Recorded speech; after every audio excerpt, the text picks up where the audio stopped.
यानी भारत के प्रधानमंत्री की डिग्री जांच करा ली जाए, वो फर्जी निकलती है तो मोदी जी की सदस्यता पूरी तरीके से रद्द हो जाएगी। ये वो डिग्री है जो गृह मंत्री अमित शाह ने प्रेस कॉन्फ्रेंस करके दिखाई थी और कहा था कि प्रधानमंत्री की मास्टर डिग्री यह है।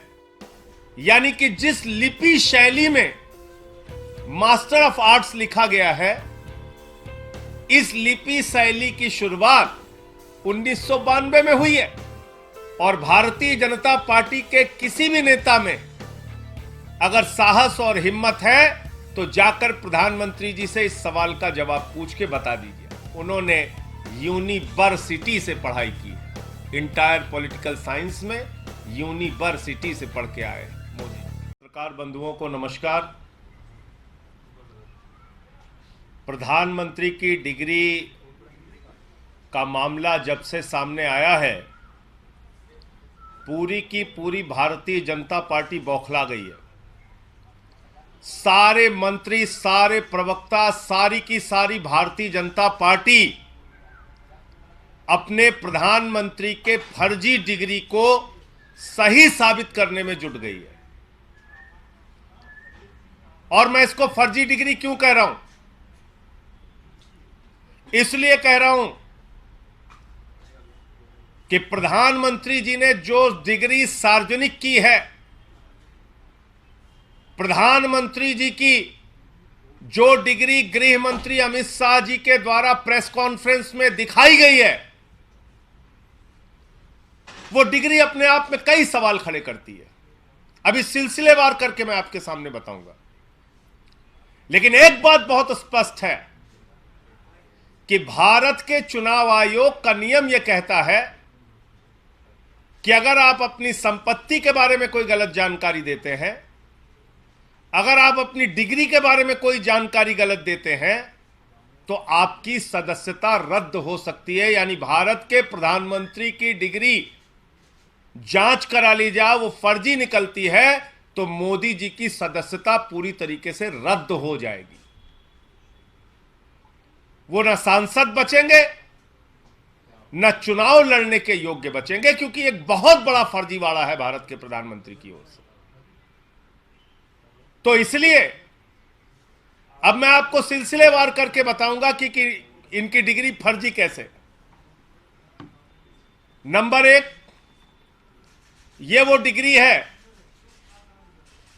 जो गृह मंत्री अमित शाह ने प्रेस कॉन्फ्रेंस करके दिखाई थी और कहा था कि प्रधानमंत्री की मास्टर डिग्री यह है। गुजरात विश्वविद्यालय से उन्होंने मास्टर ऑफ आर्ट्स किया है। अब इस डिग्री में देखिए आप, नकल के लिए भी अकल चाहिए होती है, लेकिन इस नकल में अकल का इस्तेमाल नहीं किया गया। यहां पर यूनिवर्सिटी लिखा हुआ है और यूनिवर्सिटी की स्पेलिंग में विक्ट्री का वी जो आता है, उसके इस्तेमाल की जगह बैट का भी इस्तेमाल किया गया है। यह हो गया यूनिवर्सिटी। तो हमारे मोदी जी यूनिवर्सिटी से पढ़ाई किए हुए हैं और इसी सर्टिफिकेट में एक जगह और यूनिवर्सिटी लिखा हुआ है, नीचे उसकी अंग्रेजी ठीक लिखी हुई है। यहां बी आ गया, यहां पे विक्ट्री का वी आ गया। ये देखिए आप, इसी सर्टिफिकेट की बात कर रहा हूं जो गृह मंत्री जी ने दिखाई। दूसरा, मास्टर ऑफ आर्ट्स जिस फॉन्ट के अंदर लिखा गया है, जिस फॉन्ट में, यानी कि जिस लिपि शैली में मास्टर ऑफ आर्ट्स लिखा गया है, इस लिपि शैली की शुरुआत 1992 में हुई है। यह फॉन्ट, यह लिपि शैली, मास्टर ऑफ आर्ट्स जिसमें लिखा गया है, यह लिपि शैली आई है, यह फॉन्ट आया है 1992 में। और प्रधानमंत्री जी का क्या दावा है कि उन्होंने 1983 में ही एमए पास कर लिया था। यह है दूसरा सवाल। अब तीसरा सवाल और सबसे बड़ा सवाल, यह है प्रधानमंत्री जी का। आपको शायद आश्चर्य होगा जानकर तो मैं स्कूली शिक्षा गांव में किया और जैसा मैडम बता रही थी ना कि अपनी शिक्षा के कारण आदमी आगे नहीं बढ़ता तो मेरी शिक्षा ही नहीं हुई। तो ये प्रधानमंत्री जी का वक्तव्य है, मेरा नहीं, माफ कीजिएगा। यह किसका वक्तव्य है? भारत के प्रधानमंत्री आदरणीय नरेंद्र मोदी जी का वक्तव्य है, मुख्यमंत्री गुजरात बनने के बाद। आज मेरा सिर्फ एक सवाल है मीडिया के माध्यम से, और भारतीय जनता पार्टी के किसी भी नेता में अगर साहस और हिम्मत है तो जाकर प्रधानमंत्री जी से इस सवाल का जवाब पूछ के बता दीजिए। सवाल क्या है? 79 में और 78 में अगर बैचलर डिग्री दिल्ली विश्वविद्यालय से प्रधानमंत्री ने कर ली, 1983 में मास्टर ऑफ आर्ट्स की डिग्री गुजरात विश्वविद्यालय से कर ली, अगर आपकी 1989 में बीए की डिग्री हो गई, 1983 में एमए की डिग्री हो गई, तो भैया प्रधानमंत्री जी देश के सामने इस बात का खुलासा कर दीजिए कि फिर 2005-6 के दौरान या मुख्यमंत्री बनने के बाद का ये जब का भी भाषण है, आपने क्यों एक टीचर को संबोधित करते हुए कहा कि आपकी कोई शिक्षा दीक्षा नहीं है, स्कूली शिक्षा के आगे आप नहीं पढ़े? ये तो आपका बयान है, मेरा बयान नहीं है। ये बयान तो आपने दिया है प्रधानमंत्री जी, ये बयान आपका है, मेरा बयान नहीं है। मैं स्कूली शिक्षा गांव में किया और जैसा मैडम बता रही थी ना कि अपनी शिक्षा के कारण आदमी आगे नहीं बढ़ता तो मेरी शिक्षा ही नहीं हुई। मेरी शिक्षा ही नहीं हुई, ये नरेंद्र मोदी जी गुजरात के मुख्यमंत्री बनने के बाद कह रहे हैं, एक टीचर को संबोधित करते हुए। तो भैया जब आपने 79 में बीए कर लिया, 83 में एमए कर लिया, फिर 2005-6 में आप क्यों झूठ बोल रहे हैं? इसका मतलब ये सच बोल रहे थे मुख्यमंत्री रहते हुए, जो उन्होंने कहा वो सच था, वो सच था। उसके पहले के जो उनके डिग्री के खुलासे हैं वो झूठे हैं, गलत हैं। और इसी तरीके से उन्होंने यूनिवर्सिटी से पढ़ाई की है, इंटायर पॉलिटिकल साइंस में यूनिवर्सिटी से पढ़ के आए हैं मोदी जी। तो इसलिए गुजरात हाई कोर्ट का जो फैसला आया वो अपने आप में बड़ा ही चौंकाने वाला है, हास्यास्पद है कि सीआईसी ने ऑर्डर दिया था डिग्री दिखाने के लिए, गुजरात का विश्वविद्यालय गया हाई कोर्ट में कि डिग्री ना दिखाई जाए, और गुजरात के हाई कोर्ट ने जुर्माना कर दिया अरविंद केजरीवाल जी के ऊपर, जिसका कोई लेना देना नहीं। वो गए भी नहीं अपील में। तो इसका मतलब दाल में काला नहीं, पूरी की पूरी दाल काली है। और नकल के लिए भी अकल चाहिए, उस अकल का भी इस्तेमाल यह डिग्री दिखाते समय नहीं किया गया है। और बीजेपी की सारी लीडरशिप और स्वयं प्रधानमंत्री जी जवाब दें कि 79 में अगर आपने बीए किया, 83 में आपने एमए किया, तो 2005-6 में आपने क्यों कहा कि आपने कोई शिक्षा स्कूली शिक्षा के बाद नहीं की है?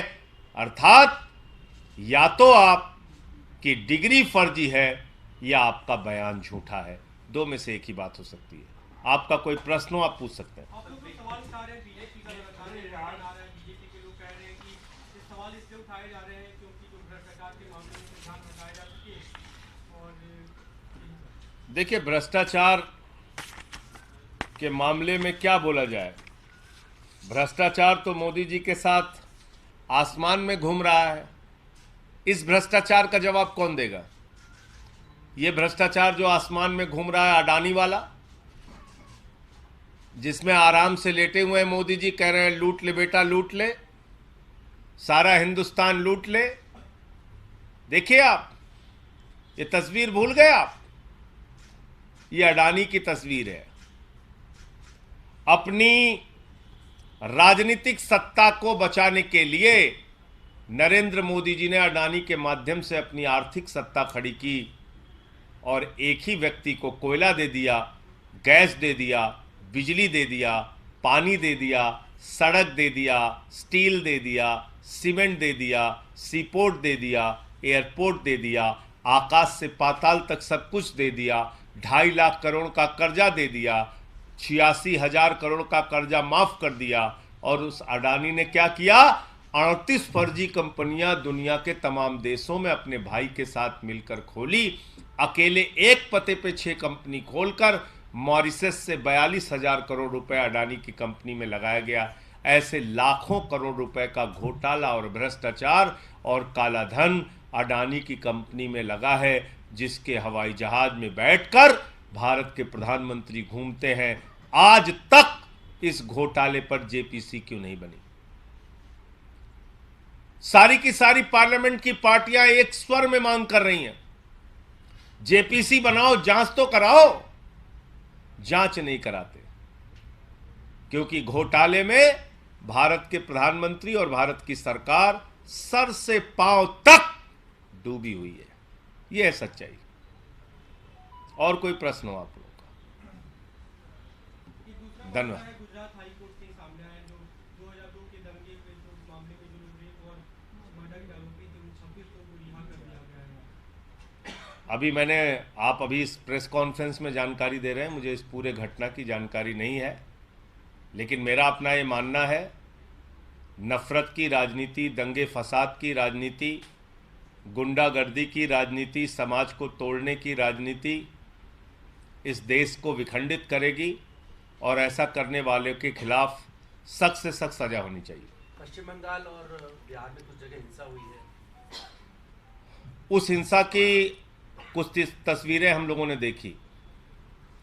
पहली बात तो भगवान श्री राम की मर्यादा के विपरीत, उनका जो जीवन चरित्र था उसके विपरीत जाकर अगर हम रामनवमी के जुलूस में राष्ट्रपिता महात्मा गांधी के हत्यारे गोडसे की फोटो लेके घूमेंगे, तो फिर ये बहुत बड़ा सवाल है हमारी व्यवस्था के ऊपर कि आखिर राष्ट्रपिता महात्मा गांधी के हत्यारे की तस्वीर का, गोडसे की तस्वीर का रामनवमी के जुलूस से क्या लेना देना है? क्या प्रभु श्री राम ने यही हमें सिखाया है? यही उनकी मर्यादा, यही उनका आदर्श है? रामचरितमानस से हमें यही शिक्षा मिलती है, जो रामचरितमानस कहता है सब नर करहि परस्पर प्रीति, यानी कि सारे लोग आपस में प्रेम भाव से रहें। तो हम किस ओर बढ़ रहे हैं? क्या संदेश देना चाहते हैं? हिंसा करने वाले, हिंदू धर्म के हों या मुसलमान धर्म के, किसी भी धर्म के व्यक्ति हों, किसी भी राज्य की हिंसा हो, उसके खिलाफ सख्त से सख्त कार्रवाई होनी चाहिए। और अभी तो सुप्रीम कोर्ट तक ने कह दिया, नफरत फैलाने वालों के खिलाफ जो लोग कार्रवाई नहीं करते, नफरत की भाषा बोलने वालों के खिलाफ जो कार्रवाई नहीं करती, वो सरकारें नपुंसक सरकार है। ये तो सुप्रीम कोर्ट की टिप्पणी आ गई है। अब तो मोदी जी को और बीजेपी वालों को शर्म करनी चाहिए। नफरत की बुनियाद पे देश आगे नहीं बढ़ेगा, मोहब्बत की बुनियाद पे आगे बढ़ेगा।